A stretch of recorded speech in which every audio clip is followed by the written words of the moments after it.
Police পেটালেন সরকারি কর্মকর্তা।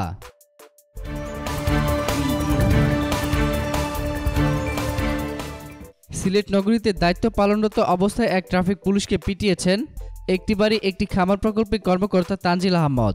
গতকাল বিকেল 5:30টার দিকে নগরীর চৌহাট্টা পয়েন্টে এই ঘটনা ঘটে। পুলিশ ও প্রত্যক্ষ সূত্রে জানা যায়, বিকেলে একটি বাড়ি একটি খামার প্রকল্পের কর্মকর্তা তানজিল আহমদ মোটরসাইকেল যোগে চৌহাট্টা থেকে জিন্দা বাজার দিকে যেতে ওয়ানওয়ে রাস্তা দিয়ে অবৈধভাবে প্রবেশের চেষ্টা করেন। এ সময় দায়িত্বরত ট্রাফিক পুলিশের সদস্য মোহাম্মদ আলী তাকে সিগন্যাল দিলে তিনি তা অমান্য করে এগিয়ে যাওয়ার চেষ্টা করেন।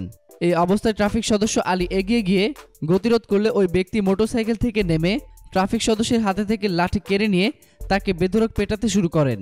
এক পর্যায়ে উপস্থিত জনতা এগিয়ে এসে পরিস্থিতি নিয়ন্ত্রণে নেয় এবং ট্রাফিক সদস্যকে রক্ষা করে তানজিল আহমেদকে আটক করে। এ সময় তানজিলের মোটরসাইকেলটিও আটক করে রাখেন তারা। সিলেট মহানগর পুলিশের উপকমিশনার ফয়সাল মাহমুদ জানান, এই ঘটনায় আইনানুগ ব্যবস্থা নেওয়ার প্রক্রিয়া চলছে। আহত ট্রাফিক সদস্যকে ওসমানী মেডিকেল কলেজ হাসপাতালে ভর্তি করা হয়েছে। এতক্ষণ ফ্রিকি নিউজের সঙ্গে থাকার জন্য আপনাদের সবাইকে ধন্যবাদ।